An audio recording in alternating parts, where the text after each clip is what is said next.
My name is Daniel Thomas. And what's the company you work for, Daniel? I'm the owner of Cutting Edge Outdoors. We are a premium outdoor living company in Fort Smith, Arkansas. We specialize in designing and creating beautiful spaces for people to enjoy outside their home.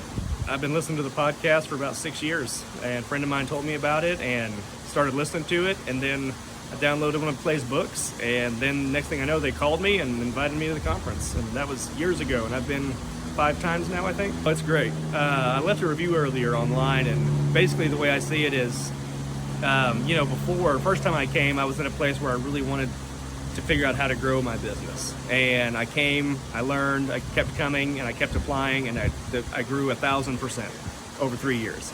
And now I've hit a point where I feel like I kind of got stuck. I kind of plateaued. And so I thought, okay, I feel like I'm starting to spin my tires after these years of such great growth. So now I need to go back and figure out what I need to do to get unstuck.